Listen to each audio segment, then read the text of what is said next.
జ్ఞాపకం చేసుకుంటూ మమ్మల్ని నడిపించిన మహాపరిశుద్ధుడా, నీకు కృతజ్ఞతాస్తుతులు చెల్లిస్తున్నాను తండ్రి. ఈ పునరుద్ధాన దినాన నీ బిడ్డలమైన మమ్మల్ని అందరినీ కూడా దర్శిస్తున్న నీ కృప కొరకై స్తోత్రాలు. పరిశుద్ధుడైన దేవా, వాక్యము నీది, మేమందరము నీ పిల్లలునైనా. నీ వాక్కును పంపి నీ బిడ్డలమైన మమ్మల్ని అందరినీ దర్శించి మమ్మల్ని అందరినీ పవిత్రపరిచి పరిశుద్ధపరచండి. నీ సత్యవాక్యమును గ్రహించినట్లుగా మా మనోనేత్రాలు వెలిగించండి. నీ నామ ఘనత కొరకు సమస్త కార్యాలు మీరే జరిగించి నీ వాక్కును పంపి మమ్మల్ని అందరినీ మీరు దర్శించినందుకు స్తోత్రాలు. పరిశుద్ధుడైన తండ్రి, ఈ పరిచర్ల వల్ల కలిగిన మహిమ, ఘనత, ప్రభావములన్నీ కూడా మీరే పొంది దుమ్ము ధూళిగా మమ్మల్ని మేము తగ్గించుకోవడానికి కృప దయచేయండి. నీ వాక్కు చేత మమ్మల్ని అందరినీ పవిత్రపరిచి పరిశుద్ధపరిచినందుకు స్తోత్రాలు చెల్లిస్తూ నీ నామ ఘనత కొరకై సమస్త కార్యాలు భూమండలం మీద జరిగిస్తున్నందుకు కృతజ్ఞతాస్తుతులు చెల్లిస్తూ యేసయ్య నిన్నడిగి పొందినాము తండ్రి, ఆమేన్. ప్రార్థన ఆలకించి అడిగినవన్నీ పొందుకునే భాగ్యమిచ్చి నడిపించిన యేసయ్యకు స్తోత్రము చేయదమో. స్తోత్రం స్తోత్రం స్తోత్రం స్తోత్రం. తండ్రి, కుమార, పరిశుద్ధాత్మ దేవునికి స్తోత్రము చేయదమో. స్తోత్రం స్తోత్రం స్తోత్రం స్తోత్రం స్తోత్రం. ఆమేన్. మంచిది. చూడనా, కొంచెం ఈ ఆక్స్ 3 బెంచ్. Praise lord. మంచిది. మనందరం పరిశుద్ధ దేవుని చేత బోధించబడి నేర్చుకుంటున్నాము. ఈ పునరుద్ధరణ దినాన్న కూడా ప్రభు యొక్క ఆత్మ మనందరికీ బోధించి నడిపించునుగాక. ఆమేన్. ఈ దినాన మనం లోకమంతా జరుగుతున్నటువంటి క్రిస్మస్ యొక్క పండుగ దినాల గురించి పరిశుద్ధ లేఖనాల్లో ఉన్నటువంటి సత్యాన్ని మనందరం కూడా నేర్చుకుంటున్నాము.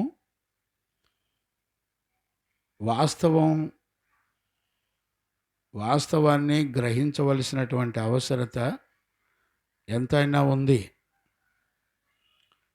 వాస్తవానికి కలిపి చెరిపేడు బోధలు విపరీతంగా ఉన్నటువంటి దినాలు.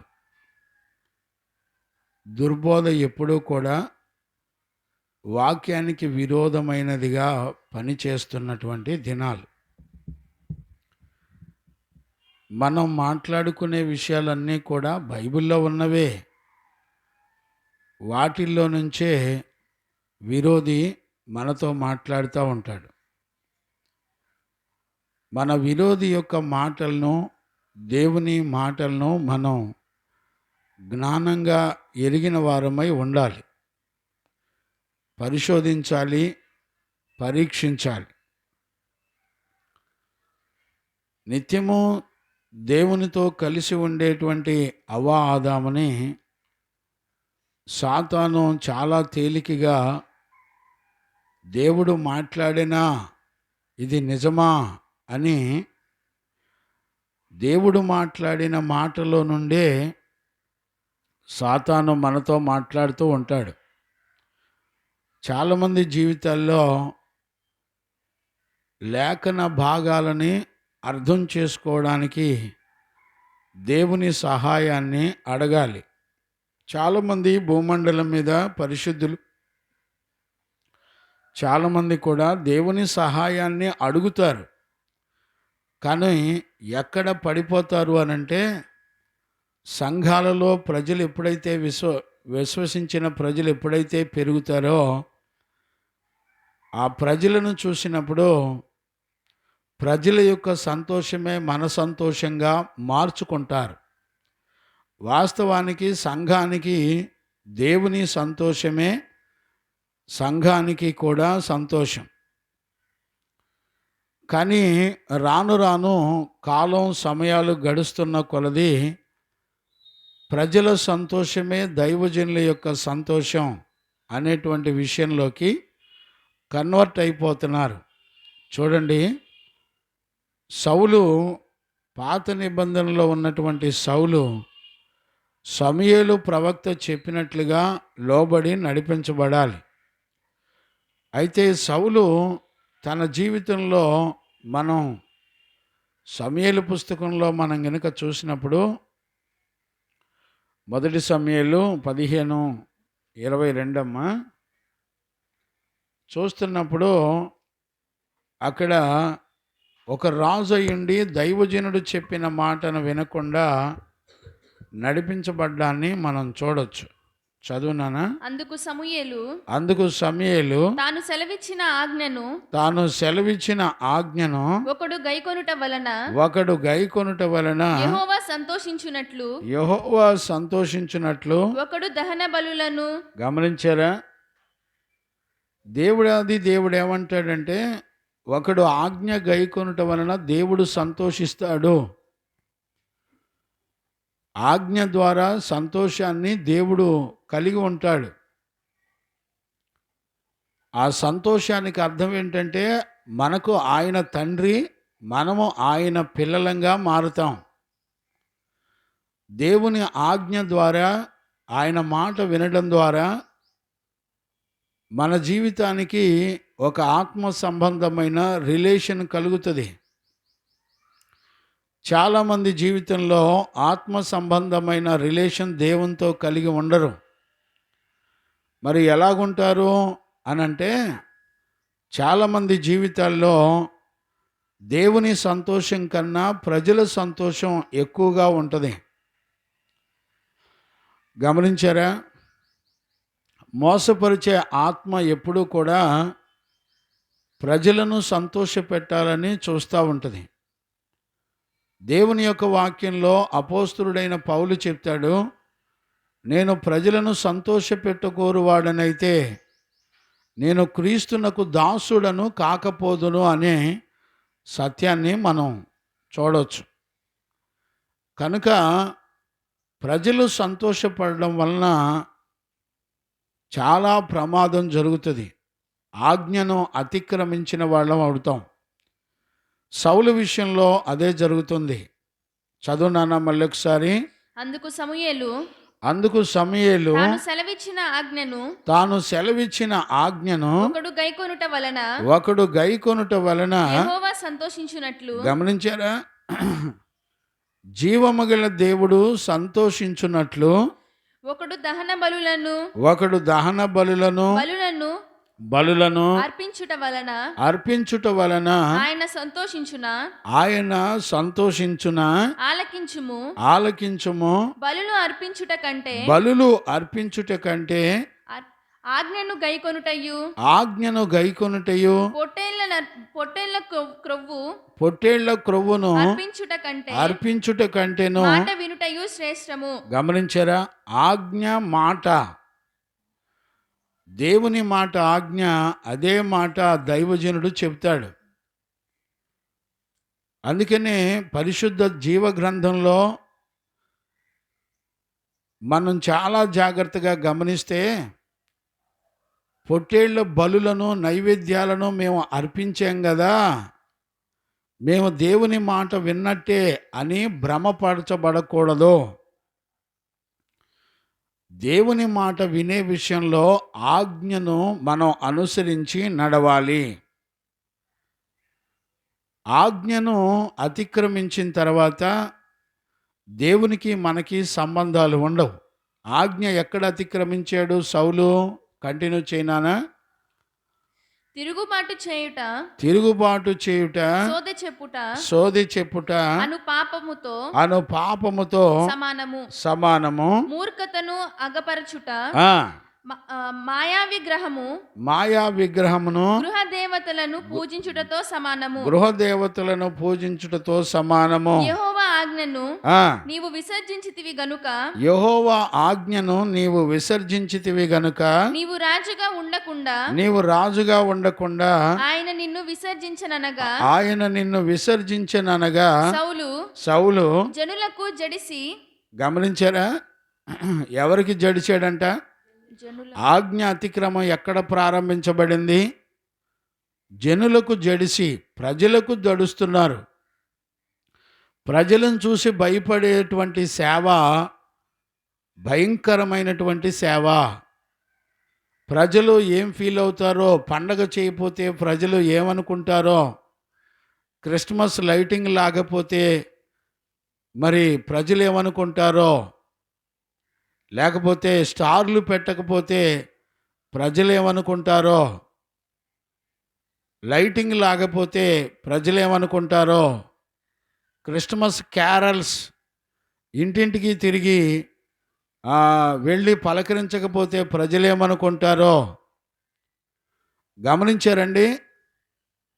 రకరకాల పద్ధతులు. బలులు అర్పించుట కంటే ఆజ్ఞను అనుసరించి నడవడం దేవునికి సంతోషాన్ని ఇచ్చేది. ప్రజలందరికీ మహా సంతోషకరమైన వార్త, దేవుడు రక్తమాంసాలను ధరించుకొని భూమండలం మీదకి రావడం. ఆయన వచ్చాడు అనే మాటకు అర్థం వేరు, ఆయన పుట్టాడు అనే మాటకు అర్థం వేరు. దేవునికి ఎప్పుడూ కూడా పుట్టుక మరణాలు ఉండవు. ఆయన మనలాగే పుట్టుక మరణములు కలిగిన వాడైతే 2023 సంవత్సరాల క్రితం ఆయన పుడితే ఆయన్ని మనందరం కూడా నమ్మవలసినటువంటి అవసరత లేదు. దేవాది దేవుడు అనగా పుట్టుక మరణములు లేనివాడు అని అర్థం. అందుచేత దేవునికి మనం పుట్టినరోజులు చేయడానికి ఆయన పుట్టలేదు. ఆయన కొరకు కేకులు కట్ చేసుకొని ఆనందించి ఎగరటానికి ఆయన మనలను పుట్టలేదు మన మధ్యలో. కానీ ఆయన ఆజ్ఞను అనుసరించి నడిచినప్పుడు సంతోషించే దేవుడు ఆయన. ఇప్పుడు సౌలు పడిపోవడానికి గల కారణం ఏంటి? మనుషులకు భయపడుతున్నాడు. మనుషులు సంఘంలో లోకం యొక్క చీకటి సంఘంలోకి చొరబడతా ఉంది. వాస్తవానికి లోకంలో సంఘం ఒక వెలుగు. గమనించారా? లోకమంతా కూడా సంఘం వైపు చూడాలి. కారణం ఏంటంటే సంఘము ఒక వెలుగు అనేటువంటి సత్యాన్ని మనం దేవుని యొక్క వాక్యంలో చూడొచ్చు. వెలుగు సత్యము, వెలుగు దేవుడు. గమనించారా? ఆ వెలుగు లోకములోనికి వచ్చాను కానీ లోకములో చీకటి ఉన్నందున చీకటి ఆ వెలుగును గ్రహించకుండెను అని రాయబడి ఉంది. గమనించారా? దేవుడు అంటే వెలుగు, కొవ్వొత్తులు పట్టుకోవడం కాదు. క్షయం అయిపోయే వస్తువులను చూపించి మాదిరి చూపించడం కాదు. మాదిరి అనేది ధర్మశాస్త్రం. ధర్మశాస్త్రంలో వస్తువులను చూపించేవాళ్ళు. 7 ఆత్మలు గలవాడంటే 7 దీపస్తంభాలను చూపించేవాళ్ళు. పాత నిబంధన ప్రత్యక్ష గుడారంలో ప్రతి వస్తువు కూడా ఆత్మ సంబంధమైన అర్థాలు కలిగి ఉంది. కానీ యేసుక్రీస్తు ఎప్పుడైతే వచ్చాడో, మందసమైన యేసుక్రీస్తే, ప్రత్యక్ష గుడారమైన యేసుక్రీస్తే, దీపస్తంభమైన యేసుక్రీస్తే, పరిశుద్ధ స్థలమైన యేసుక్రీస్తే, నువ్వు ఏది చూసినా క్రీస్తులో నిజస్వరూపం ఉంది. ఇవన్నీ కూడా ఛాయలే. గమనించారా? కాబట్టి మనుషులకు జడిచాడంట సౌలు. చదువునానా? మనుషులకు జడిసి వారి మాట వినినందున. చూసారా? ఎవరి మాట వింటున్నాడు? మనుషుల మాట వింటున్నారు. అపోస్తుల కార్యాల్లో కూడా పేతురు అదే చెప్తాడు. 4వ అధ్యాయంలోనా 5వ అధ్యాయంలోనా చూడనా, మేము దేవుని మాట వినవలనా, మేము మనుషుల మాట వినవలనా అని అంటాడు. చూడండి ఆ వచనం. అపోస్తుల కార్యాలు 5లోనా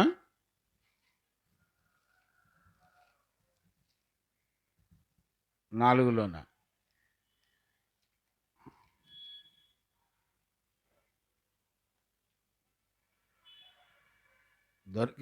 దొరికిందమ్మా. మేము 19వ వచనం. ఆ, అందుకు పేతురును యోహానును వారిని చూచి దేవుని మాట వినడం కంటే మీ మాట వినుట దేవుని దృష్టికి న్యాయమా మీరే చెప్పండి. మేము కన్నవాటిని గమనించారా? మేము కన్నవాటిని విన్నవాటిని చెప్పక ఉండలేమని వారికి ఉత్తరం ఇచ్చిరి. మేము ఏదైతే యేసుక్రీస్తు బోధించాడో ఆ బోధ ప్రకారంగా కనులారా మేము చూసామో, కన్నవాటిని విన్నవాటిని విన్న మాట ప్రకారంగా మేము బోధించుచున్నాము. మేము మనుషులను సంతోషపెట్టవలన, వారి మాట వినవలన, మేము దేవుని మాట వినాలా? గమనించారా? ఈ రోజుల్లో దేవుని యొక్క వాక్యాన్ని ఖచ్చితంగా ఉన్నది ఉన్నట్టుగా చూసేవాళ్ళు లేరు, గమనించేవాళ్ళు లేరు. వాస్తవానికి దేవుడు గ్రహించే మనసు ఇవ్వకపోతే ఎవరికి కూడా రాదు అనేటువంటి సత్యాన్ని మనందరం కూడా గుర్తుపట్టాలి. దేవునికి మహిమ కలుగునుగాక. కనుక సౌలు చేస్తున్న పని ఏంటంటే, నేను మనుషులకు జడిసి వారి మాట వినినందున నేను యెహోవా యొక్క ఆజ్ఞను చూసారా? ఎవరెవరి మాటల్ని? దేవుని ఆజ్ఞను, దైవజనుడు మాటను మీరి పాపము తెచ్చుకొంటిని. ఏం తెచ్చుకున్నాడంట? పాపాన్ని తెచ్చుకున్నాడు. బిడ్డలరా, దేవుని ఆజ్ఞ ఉన్నది ఉన్నట్టుగా మనం గమనించాలి. ఉన్నది ఉన్నట్టుగా మనం ప్రకటించాలి. అందుకని ఆదిమ అపోస్తులు ఖచ్చితంగా చెప్పారు. గలతీ పత్రిక 1వ అధ్యాయము 6 నుంచి మనం చదువుకున్నప్పుడు, క్రీస్తు కృపను బట్టి, యేసుక్రీస్తు యొక్క కృపను బట్టి మిమ్మును పిలిచిన వారిని విడిచి, మిమ్మల్ందరినీ కూడా పిలిచిన వారిని విడిచిపెట్టి భిన్నమైన సువార్త తట్టుకు మీరు ఇంత త్వరగా తిరిగిపోవుట చూడగా నాకు ఆశ్చర్యం కలుగుతుంది. అది మరి యొక్క సువార్త కాదు గాని క్రీస్తు సువార్తను చెరపగోరి. గమనించారా? క్రీస్తు యొక్క సువార్తను చెరపగోరి మిమ్మల్ని కలవరపరచువారు కొందరు ఉన్నారు. మేము మీకు ప్రకటించినటువంటి సువార్తను కాకుండా మరి యొక్క సువార్తను పరలోకము నుండి వచ్చిన ఒక దూత అయినను. గమనించారా? మేము ప్రకటించిన సువార్త కాకుండా మేమైనను పరలోకం నుండి వచ్చిన వేరొక దేవదూత అయినను మీకు ప్రకటించిన ఎడల అతడు శాపగ్రస్తుడవును గాక. మేము ఇది వరకు చెప్పిన ప్రకారము ఇప్పుడును మరలా చెప్పుచున్నాము. మీరు అంగీకరించినటువంటి సువార్త కాకుండా మరి యొక్క సువార్త ఎవడైనను మీకు ప్రకటించిన ఎడల వాడు శాపగ్రస్తుడవును గాక. గమనించారా? వాళ్ళు శాపగ్రస్తులవుతారు. సువార్తలో ఉన్న సత్యము కాకుండా ఒకవేళ మేమైనా, గమనించారా? ఇప్పుడు గనక అపోస్తులు పేతురులు గనక మరలా వచ్చి తూచి మొన్న చెప్పింది కరెక్ట్ కాదు, లేదు ఇప్పుడు మేము చెప్పేది నమ్మండి అని చెప్పినా కూడా మమ్మల్ని నమ్మొద్దు. అలాగే పరలోకం నుండి వచ్చిన దేవదూతలు చెప్పినా కూడా మేము చెప్పింది కాకుండా వేరొకటి చెబితే నమ్మొద్దు. అలా నమ్మిన వాళ్ళు శాపగ్రస్తులు అవుతారు. అలా ప్రకటించిన వాళ్ళు శాపగ్రస్తులు అవుతారు. గమనించారా? మీలో కలుగుతున్న ప్రేరేపణ దేవుని వలన కలుగుతుందా, లేకపోతే మనుషుల ఆచారబద్ధమైన సంగతుల ద్వారా జరుగుతున్నాయా? ఇప్పుడు చూడండి, క్రిస్మస్ తాత అనేది ఎక్కడి నుంచి వచ్చారో తెలిసిన? వాస్తవానికి క్రిస్మస్ తాత అనే ఆలోచన ఆర్సిఎం ఫాదర్లో నుంచి వచ్చింది. ఆర్సిఎం ఫాదరు మరి క్రిస్మస్ కొరకు ప్రజలందరికీ ఏదో ఒక చక్కటి గిఫ్ట్లు ఇవ్వాలని ఆయన ఆలోచించి ఒక గ్రామంలో, ఆయన పరిచయం చేస్తున్న గ్రామంలో మరి ఇంటింటికి వెళ్ళి వాళ్ళ మంచాల దగ్గర మరి ఆ ఏదో ఒక గిఫ్ట్ ఇవ్వాలని ఆ గిఫ్ట్ ఆ తల దగ్గర పెట్టి ఆయన వెళ్ళిపోయేవాడు. తెల్లారితే క్రిస్మస్ అనంగా ఆ గిఫ్ట్లు చూసి వాళ్ళంతా కూడా సంతోషపడేవాళ్ళు. గమనించారా? ఎప్పుడైతే ఈ గిఫ్ట్లు ఎవరిచ్చారని ఆ ఊరు మొత్తం కూడా సెర్చ్ చేస్తే ఆర్‌సీఎం ఫాదర్ ఇచ్చాడని వాళ్ళు గుర్తుపట్టారు. ఇప్పుడు ఆయనకి ఒక డ్రెస్ వేసుకొని, నెత్తి మీద టోపీ పెట్టుకొని, పురుషుడు తల వెంట్రుకలు ముసుగు వేయకూడదు. గమనించారా? అన్ని వాక్య విరుద్ధమైన ప్రేరేపణ. ఆర్‌సీఎం ఫాదరు అలా వచ్చి ఇవ్వడం వలన అతన్ని క్రిస్మస్ తాతగా భావించి చాక్లెట్లు, కేకులు, రకరకాల గిఫ్ట్లు ఇస్తారని భావించి ఆ క్రిస్మస్ తాతగా క్రియేట్ చేశారు. గమనించారా? అలాగే లోకానికి వెలుగు యేసుక్రీస్తు అంటే కొవ్వొత్తులు వెలిగించి వెలుగును చూపిస్తున్నారు. ఆయన లోకానికి ఆనందాన్ని, సంతోషాన్ని కలగజేసేవాడు అనంటే కేకు కట్ చేసి తీపిగా ఉంటే సంతోషం అని చెప్పి కేకులు కట్ చేస్తున్నారు. గమనించారా? ఆయన నీతిమంతులు నక్షత్రముల వలె ఉంటారని చెబితే వీళ్ళు స్టార్లు పెట్టి ఆ స్టార్లు పెట్టుకొని క్షయ వస్తువుల చేత మాదిరి చూపిస్తున్నారు. ఇవన్నీ కూడా మనుషుల యొక్క ప్రేరేపణలు.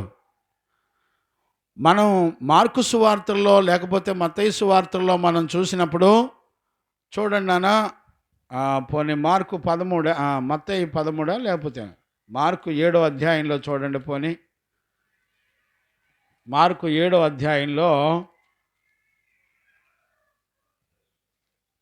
13:9 నుంచి చూడన్నా లేకపోతే మరియు ఆయన మీరు మీ పారంపర్య ఆచారమును గైకొనుటకు ఆచారములను గైకొనుటకు దేవుని ఆజ్ఞను బొత్తిగా నిరాకరించుదురు.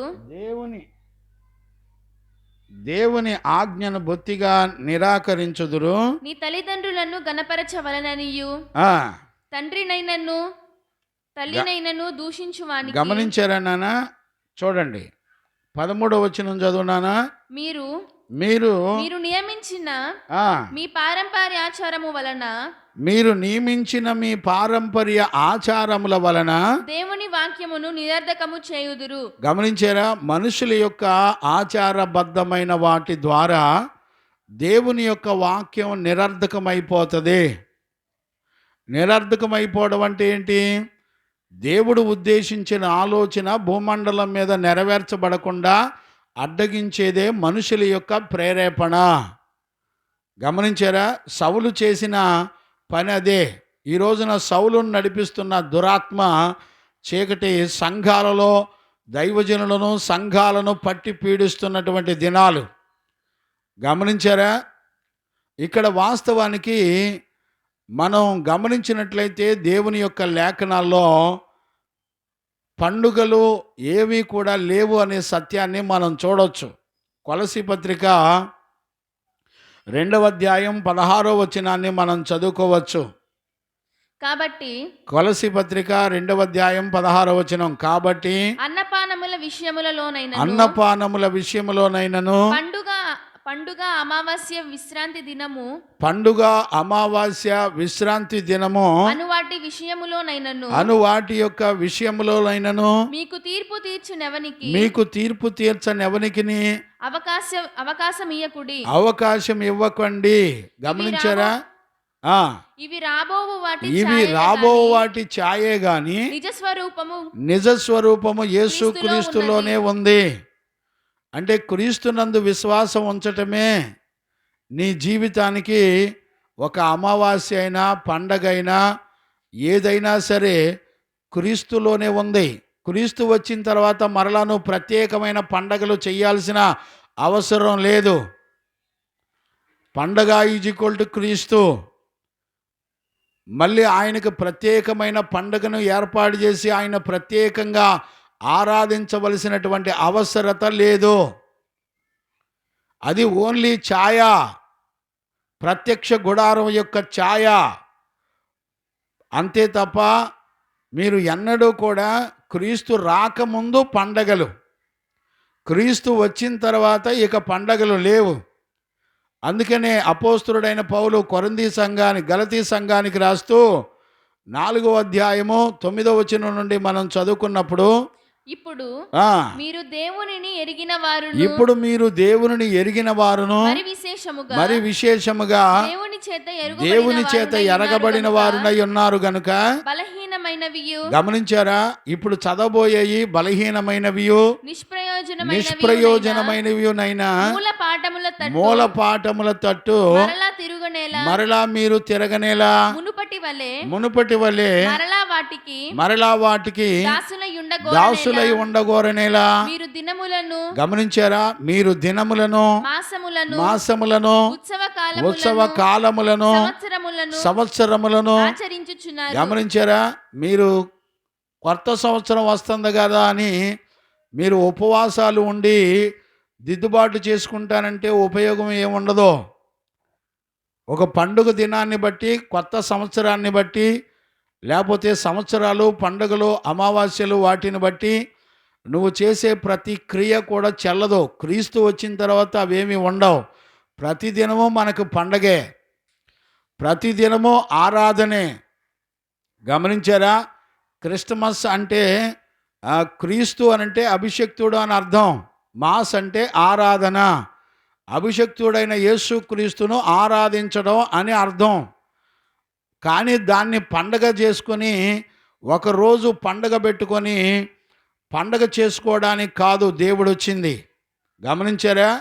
ఆయన సత్యమును గురించి సాక్ష్యం ఇవ్వడానికి ఆయన భూలోకంలోకి వచ్చాడు. ఆయన మనుషుల పాపముల నుండి విడిపించడానికి ఆయన భూలోకానికి వచ్చాడు. మనుషులను రక్షించడానికి ఆయన భూలోకానికి వచ్చాడు. కానీ పుట్టాడు కాదు. వచ్చాడు వేరు, పుట్టాడు వేరు. దేవునికి పుట్టుక, జనన మరణాలు ఉండవు. గమనించారా?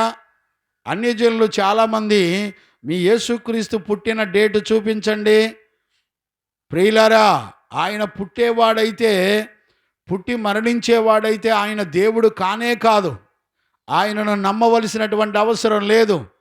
ఈ భూమండలం మీద దేవుళ్ళు అనబడిన వాళ్ళు పుట్టడానికి ఒక డేట్ ఉంది, వాళ్ళు మరణించడానికి ఒక డేట్ ఉంది. కానీ నా జీవము గల దేవునికి పుట్టుక మరణాలు లేనివాడు ఆయన. మరణము లేనివాడు, పుట్టుక లేనివాడు. ఆయన ఆది సంభూతుడు, యుగ యుగములకు ఉన్న దేవాది దేవుడు ఆయన. ఉన్నవాడు, అనువాడు, అయి ఉన్నవాడు. ఆయన పుట్టుక మరణములు లేని దేవాది దేవుడై ఉన్నాడు. ఆయన కోటి సూర్యుల తేజస్సు కలిగిన వాడై ఉన్నాడు. ఆయన అద్వితీయుడు, ఇద్దరు కానివాడు. అద్వితీయ అంటే ఇద్దరు కానివాడు అనర్థం. ఒకే ఒక దేవుడు, తండ్రిగాను, కుమారుడిగాను, పరిశుద్ధాత్మగాను ఆయన ఈ లోకానికి వచ్చాడు. గమనించారా? కాబట్టి మనం గమనించినప్పుడు దేవుని యొక్క సంగతులు లేఖనాల్లో చూస్తున్నప్పుడు ఆయన ఎక్కడా కూడా పండగలు కానీ, అమావాస్యలు కానీ మరి ఏవి కూడా లేవు. మీరు సంవత్సరములు, మరి మాసములు, దినములు, సంవత్సరికాలు, జ్ఞాపకార్థాలు ఇలాంటి ఎక్కడా కూడా లేవు. అవి నిష్ప్రయోజనమైనవి అని రాయబడింది. శరీరము కేవలం నిష్ప్రయోజనమైందని రాయబడింది. మనుషుల ఆచారాలలో శరీర సంబంధమైన ఉద్రేకాలు, ప్రేరేపణలు కలుగుతాయి. గమనించారా? ఇప్పుడు రాను రాను యేసు ప్రభు పుట్టాడేమో కానీ ఈ రోజున ఆయన పేరు చెప్పి పండగలు చేస్తున్నారు. ఈ రోజున ఆయన పేర్లు పెట్టి డ్యాన్సులు వేస్తున్నారు. ఈ రోజున పాటలు పెట్టి పిల్లల చేత డ్యాన్సులు, ప్రోగ్రాములు చేపించే వాళ్ళుగా ఉన్నారు. ఈ రోజున దేవుడు పేరు చెప్పి పాపం చేయొచ్చు అన్నట్టుగా దేవుడి పేరు చెప్పి పండగ చేస్తే ఏం కాదని చెప్పుకుంటున్నారు. గమనించారా? అంటే దేవుని పేరు చెప్పి ఏ పాపం చేసినా తప్పేం కాదు అన్నట్టుగా ఉంది. దేవుని పేరు చెప్పి దేవునికే కదా మనం పండగ చేసేది అంటే దేవునికి పండగ చేస్తున్నాం కాబట్టి ఇక మనమేమీ తప్పు కాదు. ఆయన్ని ఆరాధించవచ్చు, ఆయన్ని స్తుతించవచ్చు, మంచిదే. ఆయన్ని ఎప్పుడూ కూడా ఆరాధించవచ్చు, ఆరాధనకు యోగ్యుడు. గమనించారా? కానీ ఆయనకు నీ చేత పండగలు చేయించుకోవడానికి రాలేదు. నీ చేత పుట్టినరోజులు, కేకులు కట్ చేయించుకోవడానికి రాలేదు. ఆయన సత్యమును గురించి సాక్ష్యం ఇవ్వడానికి వచ్చాడు. సత్యము అనగా దేవుని యొక్క వాక్యము. ఆయన ఉన్నది ఉన్నట్టుగా చెబుతాడు. గమనించారా? సత్యము అనంటే అర్థం ఏమిటి? గమనించినట్లయితే ఏదేను తోటలో అవ్వ ఆదాముతో దేవుడు చెప్పిన మాట ఏమని చెప్పాడు? మీరు పండు తిని దినమున నిశ్చయముగా చస్తారు అనే మాటకి వాస్తవానికి ఏదో తెలియని ప్రదేశాలకి మనం వెళ్ళిపోతామని కాదు. మరణము అనంటే దేవుని నుండి ఎడబాయటం అని అర్థం. గమనించారా? చాలామందికి ఈ విషయం తెలీదు. చాలామంది ఏమనుకుంటారంటే మరణించడం అంటే ఎటో తెలియని ప్రాంతాలకి మనం వెళ్ళిపోతాం అని అనుకుంటున్నారు. దేవుడు చెప్పిన మరణం అని అర్థం ఏంటంటే దేవుని ఎడబాయటం. గమనించారా? మరణం అనేది దేవుని నుండి ఎడబాసేది, దేవునికి దూరం చేసేది, దానినే మరణం అంటారు. ఈ రోజున పాపం మనిషిని దేవుని నుండి దూరం చేస్తుంది. ఈ రోజున ఆజ్ఞ అతిక్రమం మనిషిని దేవుని నుండి దూరం చేస్తుంది. సౌలుతో సమూయేలు చెప్పే మాట అదే, సౌలా పొట్టేళ్లను అర్పించుట కంటే దేవుని మాట వినటం శ్రేష్టం, దేవుని ఆజ్ఞను అనుసరించడం శ్రేష్టమైంది అని జీవము గల దేవుడు సమూయేలు ద్వారా మరి సౌలుకు చెప్పడాన్ని మనం చూస్తున్నాం. గమనించారా? ఎందుకు? ఆజ్ఞ అతిక్రమించడం వలన మనుషులను సంతోషపెట్టి మనుషుల మాటకు లోబడడం వలన, మనుషుల మాట చొప్పున నడిపించబడడం వలన మరి మనుషులకు భయపడుచు మనందరం కూడా దేవునికి దూరస్తులంగా మార్చబడుతున్నాం. ఎప్పుడైతే ఆజ్ఞను అతిక్రమించారో అవ్వ ఆదాములు, వాళ్ళు దేవునికి దూరం అయిపోయారు. గమనించారా? తప్పిపోయిన కుమారుడు ఆయన ఆస్తి తీసుకొని వెళ్ళిపోయినప్పుడు అక్కడ లూకాసు వార్త చదవండానా 15వ అధ్యాయము 18లోన చూడండి. ఆ మాట 15 నుంచి చదువుతారా? లూకాసు వార్త అదంతయు ఖర్చు చేసిన తరువాత ఆ దేశమందు గొప్ప కరువు రాగా వాడు ఇబ్బంది పడసాగి ఆ దేశస్థులతో ఒకని చెంత చేరెను. అతడు పందులను మేపుటకు తన పొలములోనికి వానిని పంపెను. వాడు పందులు తిను పొట్టుతో తన కడుపు నింపుకొని ఆశపడెను గాని ఎవడును వానికి ఏమీ కూడా ఇవ్వలేదు. అయితే బుద్ధి వచ్చినప్పుడు వాడు నా తండ్రి యొద్ద ఎంతో మంది కూలివాండ్లకు అన్నము సమృద్ధిగా ఉన్నది. నేనైతే ఇక్కడ ఆకలికి చచ్చిపోతున్నాను. నేను లేచి నా తండ్రి యొద్దకు వెళ్ళి తండ్రి పరలోకమునకు విరోధముగాను. గమనించారా? ఆస్తి తీసుకొని వెళ్ళటం ఏంటిదంట? ఆజ్ఞను అతిక్రమించడం. గమనించారా? ఆజ్ఞను అతిక్రమించడం అంటే ఏంటి? నీకు ఇష్టం వచ్చిన ఆలోచన అనుసరించడం అనేదే ఆజ్ఞ అతిక్రమం. నీకు నచ్చిన ఆలోచన, తండ్రి నా ఆస్తి నాకు ఇవ్వండి అని అంటే తండ్రి ఏమాత్రం కూడా ఆలోచించకుండా ఇచ్చేశాడు. ఈ రోజున నువ్వు యేసయ్యకి పుట్టినరోజులు చేస్తానని నీ సొంత ప్రేరేపణ ద్వారా నువ్వు నడిపించబడితే, యేసయ్యకు పండగలు చేస్తానని నువ్వు నడిపించబడితే నీ ఇష్టం అంటాడు దేవుడు. కానీ దానిలో ఏముంటుందో తెలిసిన? కరువు ఉంటుంది, దానిలో మోసం ఉంటుంది. గమనించారా? చదువునానా? నేను పరలోకమునకు విరోధముగాను నీ ఎదుటను పాపము చేసి తిని ఇక మీదట నేను నీ కుమారుడిని అని అనిపించుకొనుటకు నేను యోగ్యుడను కాను. నన్ను నీ కూలివానితో కూలివారిలో ఒకనిగా పెట్టుకొనుమని అతనితో చెప్పుదుననుకొని లేచి వచ్చెను. వాడింకా ఇంకాను దూరముగా ఉండగానే తండ్రి వానిని చూచి కనికెరపడి పరిగెత్తి వాని మెడ మీద పడి ముద్దు పెట్టుకొనెను. అప్పుడు ఆ కుమారుడు అతనితో తండ్రి నేను పరలోకమునకు విరోధముగాను నీ ఎదుటను పాపము చేసి తిని అనిపించుకొనుటకు యోగ్యుడను కానెను. తండ్రి తన దాసులను చూచి ప్రశస్త వస్త్రము త్వరగా తెచ్చి వీనికి కట్టి ఈయన చేతికి ఉంగరము పెట్టి పాదములకు చెప్పులు తొడిగి క్రొవ్విన దూడను తెచ్చి వధించుడి మనము తిని సంతోషపడుదు. గమనించారా? మనము తిని సంతోషపడదము. ఈయన కుమారుడు చనిపోయి ఏంటంట? ఈయన కుమారుడు చనిపోయి మరలా బ్రతికెను అంటే చనిపోయిన అంటే అర్థం ఏంటి? దేవుని ఎడబాచి తండ్రిని విడిచిపెట్టి దూరంగా వెళ్ళడం. మనిషి తన సొంత ఇష్టాన్ని నెరవేర్చినప్పుడు, మనుషుల ప్రేరేపణ ప్రకారం వాళ్ళు నడిపించబడినప్పుడు, మనము ఆజ్ఞను అతిక్రమించినప్పుడు దేవునికి దూరస్తులముగా మార్చబడతాం. గమనించారా? ఈయన కుమారుడు చనిపోయి తిరిగి బ్రతికెను అనంటే అర్థం ఏంటి?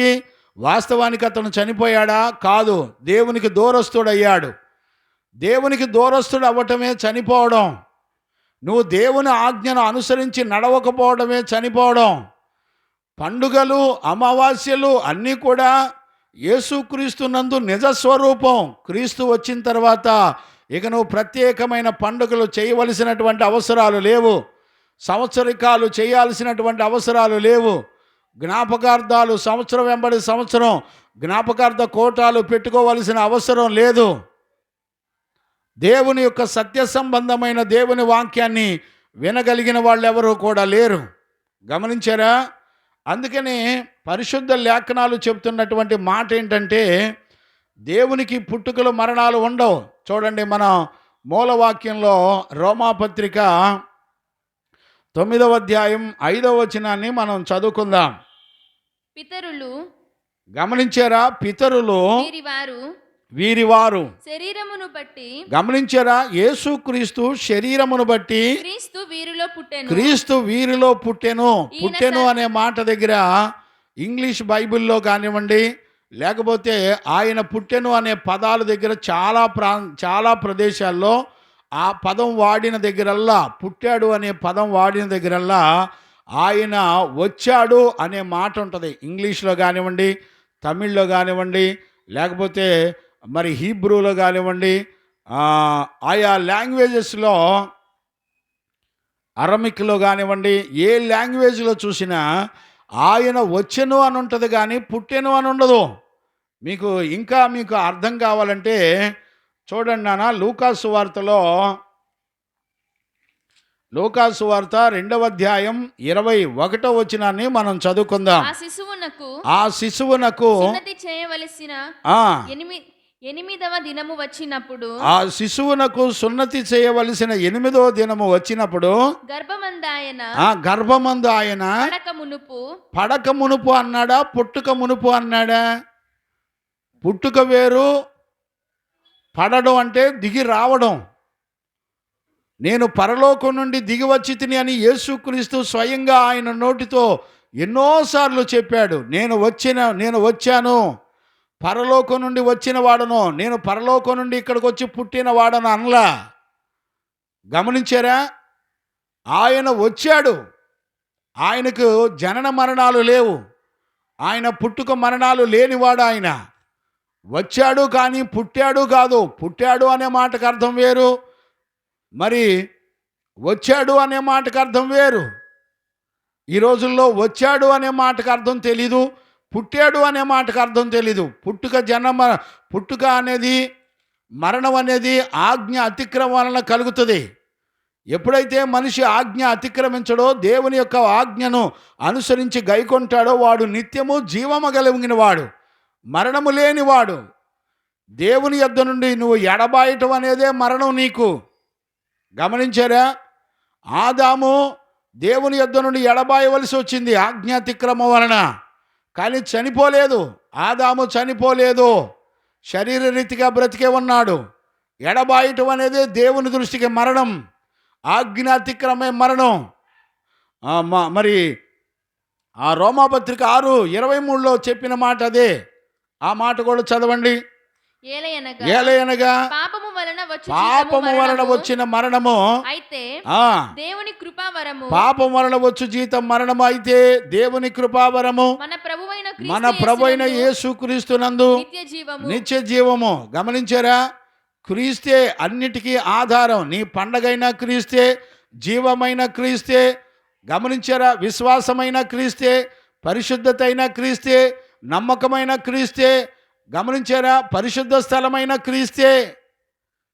ఆయన పరిశుద్ధ స్థలములో నుండి ఆయన దిగి వచ్చినవాడు. అందుకనే లూకాసు వార్త 2:21లో ఆయన శిశువుగా పుట్టేది, గర్భమునందు మరియ గర్భమునందు పుట్టెను కాదు, ఆయన పడక మునుపు ఆయన గర్భమందు పడక మునుపు అంటే పుట్టుక మునుపు అంటే ఆయన వచ్చాడు అని అర్థం. గమనించారా? ఈ రోజుల్లో జీవము గల దేవుని గురించినటువంటి సంగతులు అర్థం చేసుకునే వాళ్ళు లేరు. ఇప్పుడు చూడండి, యేసయ్య స్వయంగా ఆయన మాట్లాడిన మాటను గమనించండి. యోహాను సువార్త 8వ అధ్యాయము 57, 58 వచనాలు చదువుకుందాం. యోహాను సువార్త 8వ అధ్యాయము 57, 58. అందుకు యూదులు నీవు ఇంకను నీకింకను 50 సంవత్సరములైనా లేవే, నీవు అబ్రహామును చూచితివా అని ఆయనతో చెప్పగా అబ్రహాము పుట్టుక మునిపే నేను ఉన్నానని మీతో నిశ్చయముగా చెప్పుచున్నాను. దేవుడే ఆయన పుట్టుక మరణములు లేనివాడు. ఆయన చెప్తున్నాడు, అయ్యా అబ్రహాము కంటే కూడా నేను ముందుగా ఉన్నవాడను. యేసు ప్రభు స్వయంగా తన్ను తానే చెప్పుకుంటున్నాడు, అయ్యా నేను అబ్రహాము కంటే ముందుగా ఉన్నవాడను. మరి నువ్వు అబ్రహాము కంటే ముందుగా ఉన్న దేవుడిని, సర్వ ప్రపంచములు పుట్టక మునిపే ఉన్న దేవుడు. కావాలంటే చదవండి, అక్కడే రోమా 9:5 కంప్లీట్ చేయలేదు నాన్న, అది ఒకసారి కంప్లీట్ చేయండి.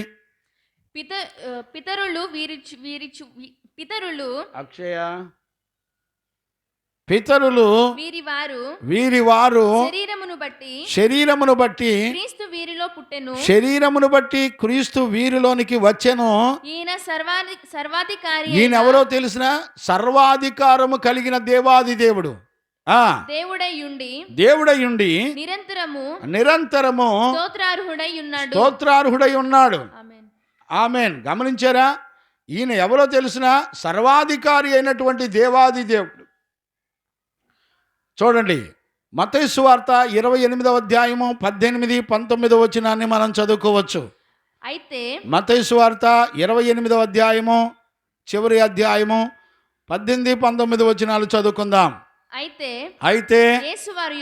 యేసుక్రీస్తు వారి యొద్దకు వచ్చి పరలోకమందును భూమి మీదను నాకు సర్వాధికారము ఇయ్యబడి ఉన్నది కాబట్టి గమనించారా?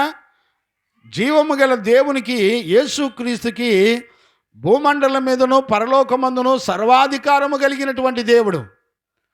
ఆయన ఎక్కడ కావాలంటే అక్కడ ఉండగలడు. ఆయన ఎక్కడికి కావాలంటే అక్కడ చెల్లించగలడు. ఆయన ఏ ప్రాంతానికి కావాలంటే ఆ ప్రాంతానికి వెళ్ళగలడు. పరలోకమందు భూమి మీదను అన్ని విషయాలలో సంపూర్ణమైన అధికారము కలిగిన దేవాది దేవుడు ఆయన. ఆయన ఎప్పుడు పుట్టాడు? ఆయన పుట్టుక మరణములు లేనివాడు. ఆయన ఎవరో చూడండి, కొలసీ పత్రికలో కూడా మనం చదువుకున్నప్పుడు 1వ అధ్యాయం 15వ వచనం చదవండి నాన్న. ఆయన అదృశ్య దేవుని స్వరూపి అయి, గమనించారా? కొలసీ పత్రిక 1వ అధ్యాయం 15వ వచనంలో మనం చదువుకున్నప్పుడు అపోస్తలుడైన పౌలు సంఘానికి చెప్తున్నాడు, బాబు యేసుక్రీస్తు ఎవరో తెలుసునా? చదువు నాన్న. ఆయన అదృశ్య దేవుని యొక్క స్వరూపి అయి సర్వ సృష్టికి ఆది సంభూతుడై ఉన్నాడు. ఏలయనగా ఆకాశమందున్నవియు. గమనించారా? సర్వ సృష్టికి ఆది అంటే ప్రారంభకుడు. అసలు సృష్టిని ప్రారంభించక మునిపే ఉన్నవాడు ఎవరు? యేసుక్రీస్తు. ఆయనకు నువ్వెప్పుడు పుట్టినరోజు చేస్తావు? ఆయన శరీరాన్ని ధరించుకొని వచ్చాడు. నీ చేత పుట్టినరోజులు చేయించుకోవడానికి, కేకులు కట్ చేయించుకోవడానికి ఆయన రాలా. ఆయన ఎప్పటివాడు? ఆది. సృష్టి కూడా పుట్టక మునిపే ఉన్నటువంటి వాడు. మోషే అడుగుతాడు, అయ్యా నువ్వెవరు అంటే, నేను ఉన్నవాడను అనువాడను. గమనించారా? నేను అనే మాట ఆయనకు సంబంధించింది. ఏ మనుషుడు కూడా నేను అనటానికి వీల్లేదు. కారణం ఏంటో తెలిసిన? ఆయన అనుగ్రహిస్తే ఇవన్నీ కూడా వచ్చినాయి. సర్వ సృష్టి కూడా, భూమి ఆకాశాలు, గమనించారా? సర్వ ప్రకృతులు, ఈ బిల్డింగులు, ఇళ్ళు, వాకిళ్ళు, పంటలు, పొలాలు అన్నీ కూడా ఆయన అనుగ్రహిస్తే వచ్చినవి. వీటిలో ఏది మనం సృష్టించుకున్నది లేదు, మనం తయారు చేసుకున్నది లేదు.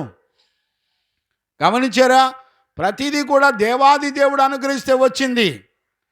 అందుకనే సృష్టి పుట్టక మునిపే ఆయన ఉన్నవాడు. నేను అబ్రహాము కంటే ముందుగా ఉన్నవాడను. నేను మన పితరులు, గమనించారా?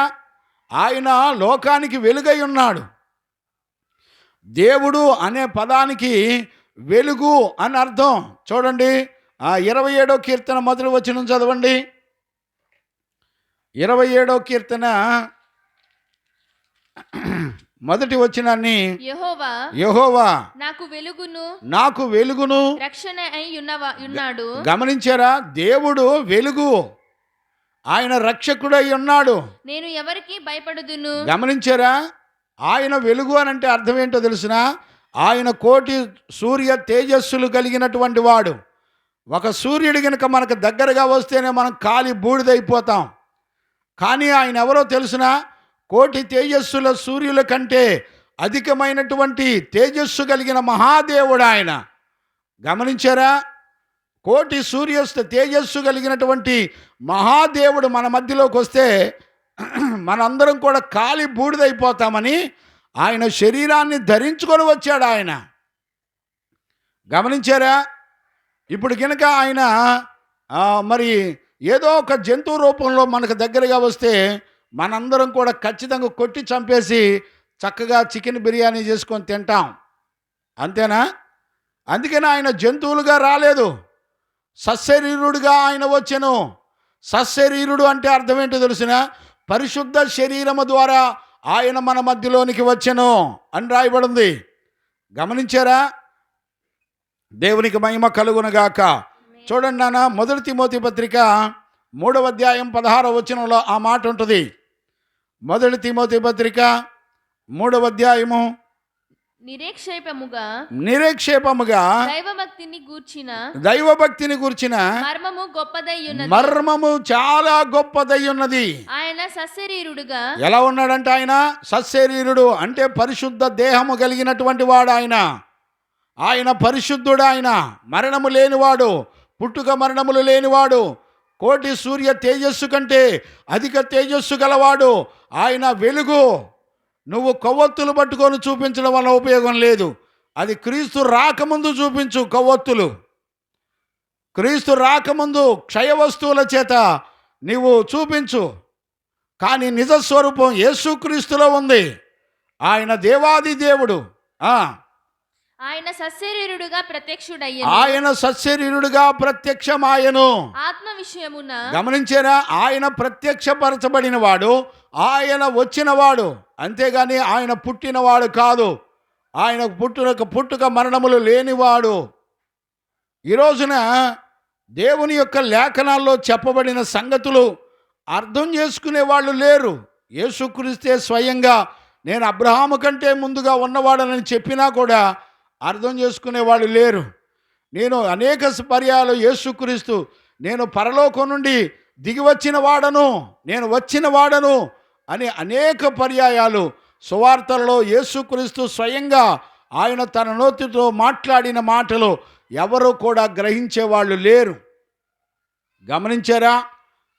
అందుకని తల్లి మరియ గర్భములో కూడా ఆయన పుట్టెను కాదు, ఆయన దిగి వచ్చెను. గమనించారా? ఆయన వచ్చినటువంటి దేవాది దేవుడు శిశువుగా ఆయన తల్లి గర్భంలో పడక మునుపు, కన్యక గర్భము అనేది దేవుడు ఆయన రాకను రాజులను, మరి స్త్రీలను, పురుషులను, ప్రవక్తలను, రాజులను ప్రవచనాలు ద్వారా, ప్రవక్తల ద్వారా దేవుడు ఆయన రాకడను గురించిన సంగతులు దేవాది దేవుడు ముందుగానే తెలియచేస్తూ వచ్చాడు. యెషయాలో చెప్పబడినట్లుగా ఇదిగో కన్యక గర్భమునందు, మనం 7వ అధ్యాయము గమనించండి నాన్న, యెషయా పుస్తకం 7వ అధ్యాయంలో 14వ వచనం చదువునానా. కాబట్టి ప్రభు తానే ఒక సూచన మీకు చూపును, తానే ఒక సూచన నీకు చూపును, ఆలకించండి. కన్యక గర్భవతి అయి కుమారుని కని అతనికి ఇమ్మానుయేలు అని పేరు పెట్టుదురు. గమనించారా? ఆయన సూచనగా శరీరాన్ని ధరించుకోవడానికి ఒక కన్యక గర్భము కావలసి వచ్చింది ఆయనకి. అంతేగాని ఆయన పుట్టేటువంటి దేవుడు కాదు. ఆయన దిగి రావడాన్ని మనందరం శరీరంలో ఉన్నాం గనుక శరీరాన్ని ధరించుకొని మరణము యొక్క నియమం నుండి మనల్ని విడిపించడానికి ఆయన కూడా రక్తమాంసములు ధరించిన వాడిగా మన మధ్యలో ప్రత్యక్షపరచబడిన దేవుడు ఆయన. గమనించారా? అంతేగాని ఆయన పుట్టడానికి ఒక శరీరాన్ని ధరించుకోవడం కొరకు ఆయన వచ్చినవాడు, అంతేగాని పుట్టినవాడు కాడు. పుట్టుక మరణములు లేనివాడు దేవాది దేవుడు. ఈ రోజున మనం గుర్తుపట్టే పరిస్థితిలో లేము. అందుకనే ఆయన లోకమునకు వెలుగై ఉన్నాడు. వాక్యము శరీరధారి అయి కృపాసత్య సంపూర్ణుడిగా ఆయన మన మధ్యకు వచ్చెను అనేటువంటి వాక్యాన్ని మనందరం కూడా చూస్తున్నాం. దేవునికి మహిమ కలుగును గాక. Praise the Lord. హల్లెలూయా. అందుకని మనం గమనించినప్పుడు ఇక్కడ చూడండి, యెషయా పుస్తకం 57వ అధ్యాయము 15వ వచనాన్ని మనం చదువుకుందాం. యెషయా పుస్తకం మహాగణుడును మహోన్నతుడును పరిశుద్ధుడును నిత్య నివాసి అయి ఉన్నవాడు ఈలాగున సెలవిచ్చున్నాడు. ఎవరంట ఆయన? మళ్ళొకసారి చదువునానా. మహాగణుడును మహోన్నతుడును పరిశుద్ధుడును నిత్య నివాసియునైన వాడు. ఎవరంట ఆయన? నిత్యము నివసించువాడు ఆయన. ఆయన మరణము లేనివాడు. ఆయన ఫర్ ఎవర్, ఎప్పటికీ ఉండేటువంటి వాడు. మనం కొలసీ పత్రికలో మళ్ళీ చదువుకున్నాం కదా, మళ్ళొకసారి నేను దాన్ని జ్ఞాపకం చేస్తాను. చూడండి, కొలసీ పత్రిక 1వ అధ్యాయము 15వ వచనం నుంచి మళ్ళొకసారి చదువునాను. ఆయన అదృశ్య దేవుని స్వరూపి అయి, ఆయన అదృశ్య దేవుని యొక్క స్వరూపి అయి సర్వ సృష్టికి ఆది సంభూతుడై. గమనించారా? సర్వ సృష్టి పుట్టక మునిపే ఆది ఆయనే. ఇప్పుడు చూడండి, ఈ ప్రాంతంలో మొట్టమొదట ఇల్లు గొల్లపూడి ప్రాంతంలో మా ఇల్లే అన్నాం అనుకోండి, ప్రారంభపు ఇల్లు అదే. ఆయన ప్రారంభం కంటే మూలమైన వాడంట. ప్రారంభం కాదు, సృష్టి ప్రారంభానికి కాదు, ప్రారంభం కంటే కూడా మూలమైన వాడు. ఏలయనగా గమనించారా? ఆకాశమందున్నవియు భూమి అందున్నవియు అదృశ్యమైనవి గాని దృశ్యమైనవి గాని సింహాసనములైనను ప్రభుత్వములైనను ప్రధానులైనను అధికారములైనను సర్వమును ఆయన యందు సృష్టించబడెను. సర్వమును ఆయన ద్వారాను ఆయనను బట్టి సృజించబడెను. ఆయన అన్నిటికంటే ముందుగా ఉన్నవాడు. ఎప్పటికంటే ముందుగా ఉన్నవాడు? ఆయన అన్నింటికంటే ముందుగా ఉన్నవాడు. నువ్వు 2023 సంవత్సరాల క్రితం ఆయన పుట్టినవాడని నువ్వు పుట్టినరోజు చేసుకుంటే అర్థమేమి లేదు. ఆయన పేరు చెప్పి పండగ చేసుకుంటే అర్థమేమి లేదు. ఆయన ఆరాధించండి, తప్పు లేదు. కానీ పండుగ పేరు చెప్పి ప్రత్యేకంగా ఆరాధించవలసిన అవసరం లేదు. ఆయన అన్నిటికంటే ముందుగా ఉన్నవాడు. ఆ చివర వచ్చిన మళ్ళీ ఒకసారి చదువునానా. ఆయన అన్నిటికంటే ముందుగా ఉన్నవాడు. ఆయనే సమస్తమునకు ఆధారభూతుడు. గమనించారా? ఆయనే సమస్తమునకు ఆధారభూతుడు. ఆయనే నిత్య నివాసి. ఆయన సమస్తమునకు ఆధారభూతుడై ఉన్నాడు అనేటువంటి సత్యాన్ని మనందరం కూడా గుర్తుపట్టాలి. అందుకనే మనం దేవుని యొక్క వాక్యాన్ని చూసినప్పుడు యెషయా పుస్తకం 57:17లో ఆయన నిత్య నివాసి అయి ఉండి మహాగణుడును మహోన్నతుడును నిత్య నివాసియునైన వాడు పరిశుద్ధుడును నిత్య నివాసి అయిన వాడు ఇలాగు సెలవిచ్చుచున్నాడు. ఇలాగు సెలవిచ్చుచున్నాడు, నేను మహోన్నతమైన పరిశుద్ధ స్థలములో నేను మహోన్నతమైన పరిశుద్ధమైన స్థలములలో నివసించువాడను అయినను వినయము గలవారి. చూసారా, ఆశ్చర్యకరమైనటువంటి శ్రేష్టమైన విషయం ఏంటంటే, ఇంత పెద్ద ప్రపంచాలను సృష్టించిన దేవుడు మన కొరకు ఆయన తను తాను తగ్గించుకొని ఎలా వచ్చాడో చూడండి. ఈ రోజున తగ్గింపుకు మాదిరి సృష్టికర్తను చూసి తగ్గించుకునే వాళ్ళు ఎవరు లేరు. చదువునానా. అయినను వినయము గల వారి ప్రాణమును, వినయము కలిగిన వారి ప్రాణములను ఉజ్జీవింపజేయుటకు. గమనించారా, వినయము, దేవుని మాటకు వినయము చూపించి భయభక్తులు కలిగి ఉన్న వారి ప్రాణములను ఉజ్జీవపరచడానికి, నలిగిన వారి ప్రాణములను ఉజ్జీవింపచేయుటకును వినయము గలవారి యొద్దను దీన మనస్సు గలవారి యొద్దను. చూసారా, ఆయన నివాసం ఉండడానికి వచ్చాడంట. ఆయన ఎక్కడి నుంచి వచ్చాడు? ఆయన నిత్య నివాసి, ఆయన పరిశుద్ధుడు, పరలోకంలో నిత్య నివాసిగా ఉన్నటువంటి దేవుడు. ఆయన నలిగిపోయిన బిడ్డలను ఆదరించడానికి, పాపబంధకాల్లో బంధించబడిన వారికి రక్షణ ఇవ్వడానికి ఆయన రక్షకుడిగా భూమండలం మీదకి దిగి వచ్చెను. కానీ పుట్టెను కాదు, పుట్టుక లేనివాడు దేవుడు. ఈ రోజున దేవుని యొక్క సంగతులు గుర్తుపట్టే వాళ్ళు ఎవరు లేరు. దానియేలు పుస్తకం 9వ అధ్యాయం 24వ వచనాన్ని కూడా మనం చదువుకోవచ్చు. దానియేలు పుస్తకం 9వ అధ్యాయము 24వ వచనాన్ని కూడా మనం చదువుకోవచ్చు. తిరుగుబాటును మాన్పుటకును పాపమును నివారణ చేయుటకును దోషము నిమిత్తము ప్రాయశ్చిత్తము చేయుటకును. గమనించారా, తిరుగుబాటు మాన్పించడానికి, పాపమును నివారణ చేయడానికి, దోషము నిమిత్తము ప్రాయశ్చిత్తం చేయడానికి ఆయన భూమండలం మీదకి వచ్చాడు. గమనించారా, మనతో పాటు ఆయన సశరీరుడిగా శరీరమును ధరించుకొని మన మధ్యలోనికి వచ్చాడు. ఆది యందు వాక్యముండెను, వాక్యము దేవుని యొద్ద ఉండెను, వాక్యము దేవుడై ఉండెను, వాక్యము శరీరధారి అయి కృపా సత్య సంపూర్ణుడిగా మన మధ్యకు వచ్చెను కానీ పుట్టెను కాదు, వచ్చెను. ఆయన అనంతుడు, సర్వసృష్టికి ఆది సంభూతుడు, ఆయన మూలమై ఉన్నవాడు, ఆయన లేకుండా ఏది కలగలేదు అనే సత్యాన్ని మనం దేవుని యొక్క వాక్యంలో చూడొచ్చు. చదువునానా, శరీరధారి అయి కృపా సత్య సంపూర్ణుడిగా ఆయన మన మధ్యలోనికి వచ్చెను. గమనించారా, యోహాను 1:14 ఉంటుంది. యోహాను సువార్త, ఆ వాక్యము శరీరధారి అయి గమనించారా, కృపా సత్య సంపూర్ణుడిగా ఆయన మన మధ్య నివసించెను. తండ్రి వలన కలిగిన అద్వితీయ కుమారుని మహిమ వలె మనము ఆయన మహిమను కనుగొంటిమి. యోహాను. గమనించారా, ఆయన పుట్టుకను గురించి యెషయా 7:14, యెషయా 6వ అధ్యాయంలో కూడా ఆయన బలవంతుడగు దేవుడు, నిత్యుడగు తండ్రి, మనకొక కుమారుడు అనుగ్రహించబడెను. ఆయన బలవంతుడగు దేవుడు, నిత్యుడగు తండ్రి, సమాధానకర్త అయిన దేవుడు అని రాయబడి ఉంది. మీకాలో కూడా ఆయన యూదా బెత్లెహేములో పుట్టాడు అని రాయబడి ఉంది.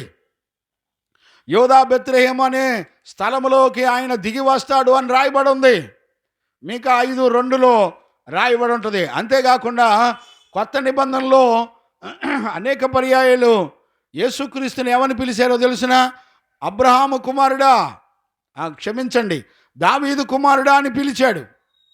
అబ్రహాము సంతానములో నుండి ఆయన దావీదు వంశము ద్వారా ఆయన మరి క్రీస్తు ఆయన శరీరధారిగా మన మధ్యలోనికి వచ్చాడు ఆయన. గమనించారా, ఆ మాటను మనం చూస్తున్నప్పుడు మత్తయి సువార్త 9వ అధ్యాయం 27వ వచనంలో దావీదు కుమారుడా ఒక గుడ్డివాడు కేకలు యేసు వేస్తున్నాడు. అక్కడి నుండి వెళ్ళుచుండగా వెళ్ళుచుండగా ఇద్దరు గుడ్డివారు ఆ, ఆయన వెంట వచ్చి ఆయన వెంట వచ్చి దావీదు కుమారుడా దావీదు కుమారుడా నన్ను కరుణించుమని కేకలు నన్ను వేసిరి. కరుణించుమని కేకలు వేసిరి. ఆయన ఇంట ప్రవేశించిన తరువాత ఆయన ఇంట ప్రవేశించిన తర్వాత ఆ గుడ్డివారు ఆయన యొద్దకు వచ్చిరి. గమనించారా? దావీదు కుమారుడా. అంతేకాదు అక్కడే 15వ అధ్యాయం 22, 20 అధ్యాయం 30 వచనం 31 వచనాల్లో ఇలాగా సువార్తల్లో అనేక పర్యాలు చెప్పబడింది. 15, 22 కూడా చదువునానా? యేసు అక్కడ నుండి బయలుదేరి యేసు అక్కడ నుండి బయలుదేరి తూరు సీదోనుల ప్రాంతమునకు వెళ్ళగా తూరు సీదోనుల ప్రాంతములకు వెళ్ళగా ఇదిగో ఆ ప్రాంతముల నుండి ఆ, కనాను స్త్రీ ఒకటి వచ్చి వచ్చి ప్రభువా ప్రభువా దావీదు కుమారుడా దావీదు కుమారుడా నన్ను కరుణింపుము. నన్ను కరుణింపుము. నా కుమార్తె దెయ్యము పట్టి నా కుమార్తె దెయ్యము బట్టి బహు బాధపడుచున్నదని బహు కేకలు వేసెను. బాధపడుచున్నదని కేకలు వేసెను. కేకలు వేసెను. దావీదు కుమారుడా.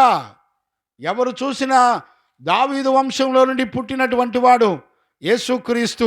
గమనించారా? ఈ వంశవాళ్ళన్నీ కూడా మత్తయి సువార్త మరి 1వ అధ్యాయంలో రాయబడి ఉంటాయి. ఆ అధ్యాయంలో ఆదాము నుండి మరి అబ్రహాము వరకు, అబ్రహాము నుండి దావీదు వరకు, దావీదు నుండి ఇప్పటి వరకు 14 తరాలు 14 తరాలు 14 తరాల తర్వాత యేసుక్రీస్తు మన మధ్యలో ఆయన పుట్టాడు. ఆయన వచ్చాడు మన మధ్యలోకి. గమనించారా? కాబట్టి మత్తయి సువార్త 1వ అధ్యాయం చదివితే ఆయన యూదులలో నుండి పుట్టినట్టుగా మత్తాయి రాశాడు. లూకా అయితే ఆ శరీరాన్ని ధరించుకొని కన్య గర్భంలో నుండి ఆయన మన మధ్యలోనికి వచ్చాడు అని లూకా రాయడం జరుగుతుంది. గమనించారా? ఎక్కడ చూసినా ఆయన గురించినటువంటి సంగతులు ప్రవచనాల ద్వారా ఆయన మనతో మాట్లాడిన ప్రకారముగా ఆయన మన మధ్యలోనికి వచ్చెను అనేటువంటి సంగతులను మనం చూడగలుగుతున్నాం. దేవునికి మహిమ కలుగును గాక. Amen. Praise the Lord. Hallelujah. అంతేకాకుండా ఆయన వచ్చిన ఉద్దేశాన్ని కూడా చెప్తున్నాడు. ఆయన అనేకులు పాపం నుండి విడిపించడానికి, దుష్టత్వం నుండి కాపాడడానికి ఆయన మన మధ్యలోకి వచ్చినని రాయబడి ఉంది. ఇంకా యోహాను సువార్తలో 18వ అధ్యాయం 37వ వచనం గనుక చదివితే ఆ రోజున అందుకు పిలాతు నీవు రాజువా అని ఆయనను అడుగగా యేసు నీవు అన్నట్టు నేను రాజునే, సత్యమును గూర్చి సాక్ష్యం ఇవ్వడానికి నేను పుట్టాను, ఇందు నిమిత్తమే నేను ఈ లోకానికి వచ్చాను. సత్య సంబంధి అయిన గమనించారా? ఇందుకొరకే నేను ఈ లోకానికి వచ్చాను.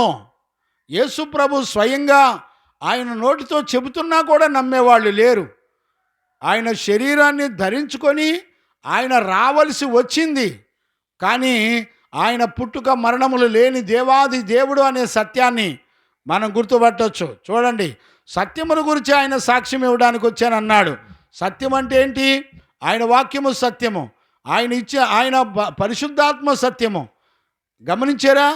ఆయన ఇచ్చిన బాప్తీసం సత్యము, కృపావరములు సత్యము, భూమండలం మీద పరలోక సంబంధం అన్నీ కూడా సత్యమైనవి. ఈ రోజున ఎవరు గుర్తుపట్టేవాళ్ళు లేరు.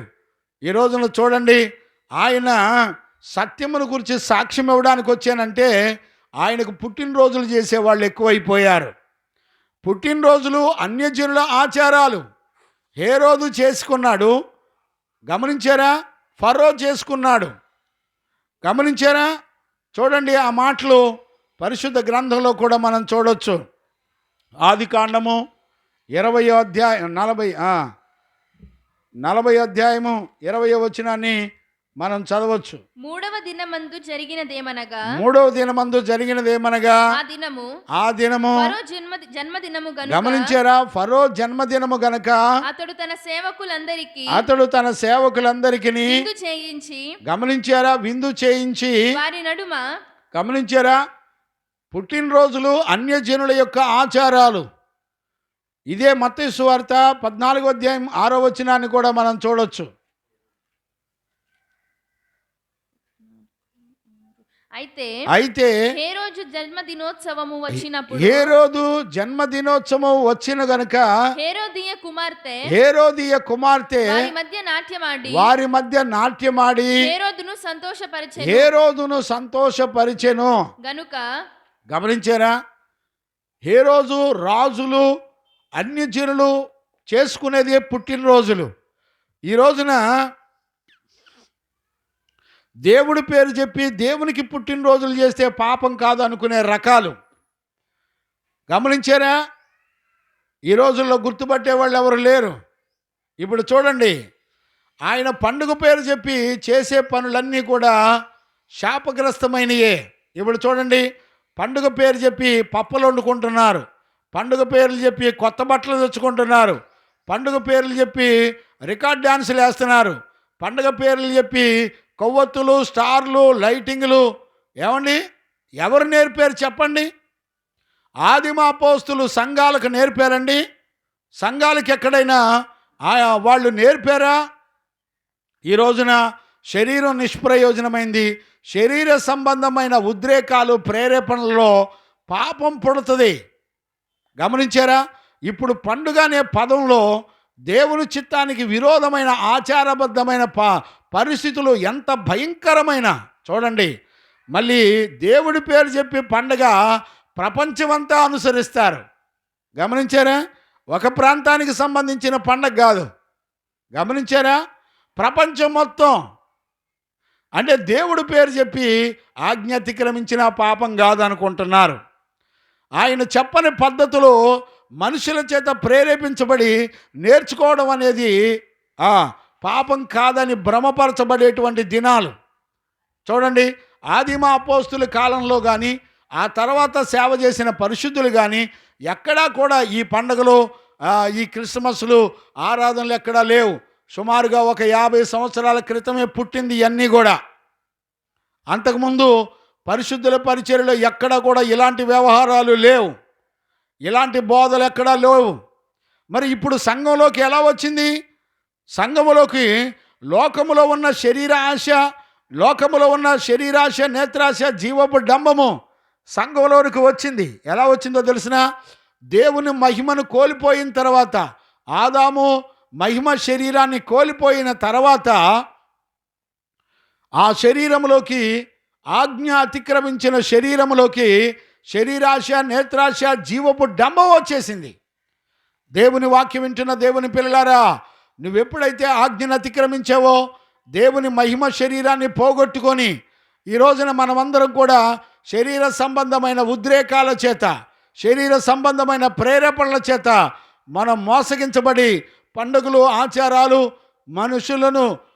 మనుషులను సంతోషపెట్టే ఆచారాలు, మనుషుల చేత కల్పించబడిన పద్ధతులు, దైవోపదేశములను బోధించబడి నడిపించబడుతున్నటువంటి పరిస్థితులు ఈ రోజున భూమండలం మీద జరుగుతున్నాయి. కాబట్టి ఈ ఉదయకాలంలో మనం గమనించవలసినటువంటి పరిస్థితులు మనకున్నాయి. దేవునికి మహిమ కలుగునుగాక. Praise the Lord. అందుకనే నా యందు విశ్వాసం ఉంచిన వాడు మరణములో నుండి జీవములోనికి దాటి వెళ్ళును అని మరి పరిశుద్ధ లేఖనాలు చెప్పబడుతున్నాయి. గమనించారా? యోహాను సువార్త 5వ అధ్యాయం 24వ వచనంలో ఆ మాటలు రాయబడి ఉన్నాయి. నా మాట విని నన్ను పంపిన వాని యందు విశ్వాసముంచిన వాడు నిత్య జీవము గలవాడు. వాడు తీర్పులోనికి రాక మరణములో నుండి జీవములోనికి దాటి ఉన్నాడు అని మీతో నిశ్చయముగా చెప్పుచున్నాను. గమనించారా? నువ్వు పండగలు చేస్తే నిత్య జీవానికి వెళ్ళవు, నువ్వు క్రిస్మస్లు చేస్తే నిత్య జీవానికి వెళ్ళవు. గమనించారా? ఆయన పేరు చెప్పి పండగలు చేసి ఆజ్ఞను అతిక్రమించి శపించబడి మరి దేవునికి విరోధంగా బ్రతికి నరకానికి వెళ్ళే పరిస్థితులే ఉన్నాయి. ఈ రోజున గుర్తుపట్టే వాళ్ళు లేరు. కాబట్టి పరిశుద్ధ లేఖనాలను బట్టి మనం ధ్యానం చేసుకునేటువంటి పరిస్థితులు లేవు. అందుకనే మనము భూమండలం మీద బ్రతికినంతకాలం కృతజ్ఞత కలిగిన వాళ్ళమై మరి ఆయనకు ఎల్లప్పుడూ స్తుతియాగం చేయాలి, ఆయన మహిమపరచాలి, ఆయన ఘనపరచాలి. ఆయన ఒకరోజు పండగ పేరు చెప్పి మనం ఆరాధించే పరిస్థితులు కాదు అనే సత్యాన్ని మనం చూడొచ్చు. చివరిగా ఒక మాట నేను చదివించి నేను ముగిస్తాను. ఎఫెసీ పత్రిక 4వ అధ్యాయం 17వ వచనాన్ని మనం చదువుకుందాం. కాబట్టి అన్యజనులు నడుచుకొనున్నట్లు మీరు ఇక మీదట నడుచుకొనవలదు. ప్రభువునందు సాక్ష్యం గమనించారా? అన్యజనులు నడుచుకున్నట్లు నడుచుకోవద్దు. లేవి పుస్తకంలో కూడా 18వ అధ్యాయం 1, 2, 3 వచనాలు, అలాగే ఆ 18వ అధ్యాయము చివరి 31 వచనాలు మీరు తర్వాత చదువుకోండి. 23, 24 వచనాలు లేవి పుస్తకంలో ఇవన్నీ కూడా మీరు చదువుకోండి. తర్వాత దేవుడు చెప్పని అన్యజనుల పద్ధతులు ఇశ్రాయేలు ప్రజలు, లేవీలు అనగా యాజకులు చెయ్యకూడదు అని రాయబడి ఉంది లేవి పుస్తకంలో. ఇప్పుడు ఎఫెసీ పత్రిక చదువునానా? వారైతే అంధకారమైన మనస్సు గల వారై గమనించండి, మళ్ళొకసారి చదువునానా? కాబట్టి అన్యజనులు నడుచుకున్నట్లుగా మీరు ఇక మీదట నడుచుకొనవలదని. గమనించారా? అన్యజనులు పుట్టినరోజులు చేసుకున్నట్లుగా మీరు ఇక మీద అన్యజనుల వలె ప్రవర్తించకూడదు. ఒకవేళ అలా ప్రవర్తిస్తే వారైతే అన్యజనులు అంధకారమైన మనసు కలిగిన వాళ్ళు, పుట్టినరోజులు చేసుకునే వాళ్ళు, దేవుని మాటకు భయపడే వాళ్ళు లేరు, దేవుని యొక్క వాక్యాన్ని గ్రహించే వాళ్ళు లేరు. ఎఫెసీ సంఘానికి అపోస్తలుడైన పౌలు చెప్తున్నాడు, చదువునానా? తమ హృదయ కాఠిన్యము వలన, తమ హృదయం యొక్క కాఠిన్యము వలన, తమలోనున్న అజ్ఞానము చేత దేవుని వలన కలుగు జీవములో నుండి వేరుపరచబడిన వారై తమ మనస్సునకు కలిగిన వ్యర్థతను అనుసరించి నడుచుకొనుచున్నారు.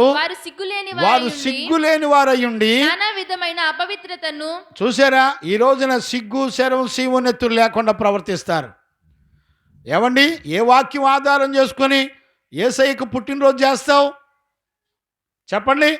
ఏం ఆధారం చేసుకొని క్యారల్స్ నడిపిస్తున్నారు? ఏ ఆధారం చేసుకొని కవ్వొత్తులు, కేకులు, లైటింగ్లు, క్రిస్మస్ ట్రీలు ఎవరు నేర్పారు ఈ పద్ధతులు? అన్యజనుల ఆచారాలు చేసినప్పుడు మీరు క్రీస్తు యొక్క జీవంలో నుండి వేరైపోతారు. పండగ పేర్లు చెప్పి పప్పలు వండుకొని, పండగల పేర్లు చెప్పి డెకరేషన్లు చేసుకొని జాగ్రత్త. దేవుని యొక్క సత్య సంబంధమైన దేవుని మాటలను గమనించండి, దేవుని మాటలకు భయపడండి. ఈ రోజున అన్యజనులు చేసినట్టు మీరు గనక చేస్తే క్రీస్తు జీవములో నుండి వేరైపోతారు. మీరు సిగ్గులేని వాళ్ళు. ఏమండి? ఎవరు నేర్పారు? ఇంటింటికి తిరిగి క్యారల్స్లో మరి దేవుని పాడి స్తుతించమని ఎవరు నేర్పారు? ఆయన ఎప్పటివాడు? అబ్రహాము కంటే ముందుగా ఉన్నవాడు. ఏ రోజని నువ్వు నియమించుకుంటావు? ఈ రోజున సోషల్ మీడియాలో యేసు ప్రభు పలానా డేటు, తారీఖులు, పుట్టాడు అనంటే ఆయన దేవుడు కాదు అని అర్థం. పుట్టాడు అనే మాట ఉపయోగించిన ప్రతిసారి ఆయన దేవుడుగా కొలవనవసరం అవసరం లేదు. పుట్టుక మరణములు లేనివాడు దేవాది దేవుడు. ఈ సత్యాన్ని గుర్తుపట్టాలి. దేవునికి మహిమ కలుగునుగాక. కాబట్టి ఈ ఉదయకాలంలో మూలవాక్యాన్ని ఒకసారి చదువుకొని మనం ముగించుకుందాం. రోమాపత్రిక 9వ అధ్యాయము 5వ వచనాన్ని మనం చదువుకుందాం. పితరులు మైక్లో చదవండి నాన్న. పితరులు వీరివారు శరీరమును బట్టి క్రీస్తు వీరిలో పుట్టెను. ఈయన సర్వాధికారి అయిన చూసారా? శరీరమును బట్టి పుట్టాడు అంతే. ఇంగ్లీష్ బైబిల్లో ఆయన శరీరమును బట్టి మన మధ్యలోనికి వచ్చెను అని రాయబడింది. చదువునానా? ఈయన సర్వాధికారి అయిన దేవుడై ఉండి నిరంతరము స్తోత్రార్హుడై ఉన్నాడు. స్తుతించుటకు, గణపరచుటకు అర్హత కలిగిన వాడు, సర్వాధికారము కలిగినటువంటి దేవాది దేవుడు ఆయన. పరలోకములోను భూమి మీదను ఆయన ఎక్కడ కావాలంటే అక్కడికి చెల్లించి తిరిగేటువంటి దేవాది దేవుడు ఆయన. రాగలడు, వెళ్ళగలడు, పోగలడు. గమనించారా? ఆయన తనంతట తానే దిగివచ్చెను అని రాయబడి ఉంది. కాబట్టి ఈ సత్యవాక్యాన్ని బట్టి మనందరం కూడా గ్రహించి పండుగలు, అమావాస్యలు, దినాలు, తద్దినాలు అన్నీ కూడా ఇక మరలా సపరేట్గా చేసుకోవడానికి కాదు ఆయన వచ్చింది. ఆయన ఆయనే పండగ, ఆయనే విశ్వాసం, ఆయనే పరిశుద్ధత, ఆయనే మందిరం, ఆయన మన మధ్యలో మనలో నివసించడానికి వచ్చాడు. గమనించారా? కొత్త నిబంధనలు అయితే ఆయనే మనకు మందిరం అని రాయబడి ఉంది.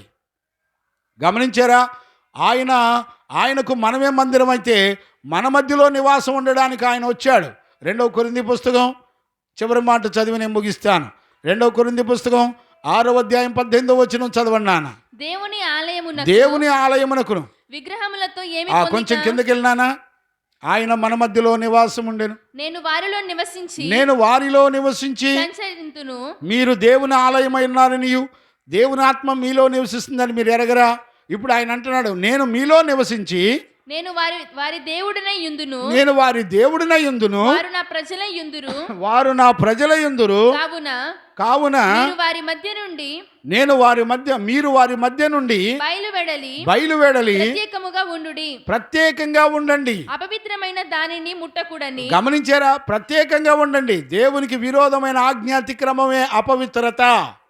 అపవిత్రమైన దానిని ముట్టమాకండి. ముట్టకుడని ప్రభువు చెప్పుచున్నాడు. మరియు నేను మిమ్ములను చేర్చుకొందును, మీకు తండ్రినై ఉందును. మీరు నాకు కుమారులనై ఉందురు. సర్వశక్తిగల ప్రభువు చెప్పుచున్నాడు. గమనించారా? మీరే నాకు దేవుని ఆలయం, మీలో నేను నివాసం ఉండే దేవుడను, మీరు నాకు పిల్లలు. గమనించారా?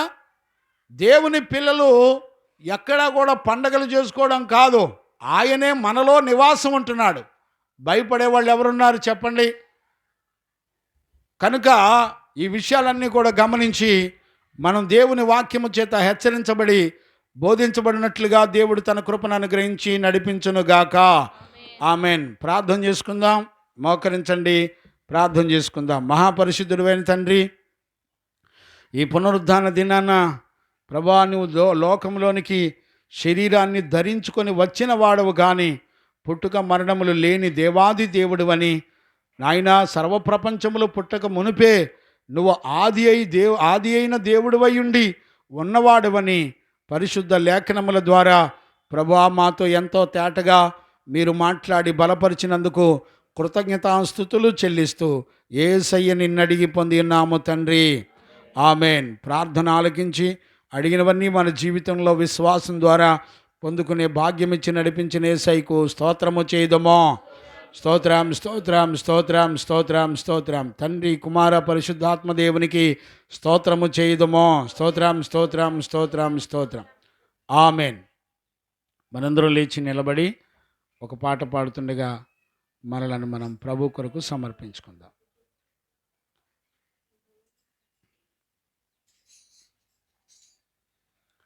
మనందరం లేచి నిలబడి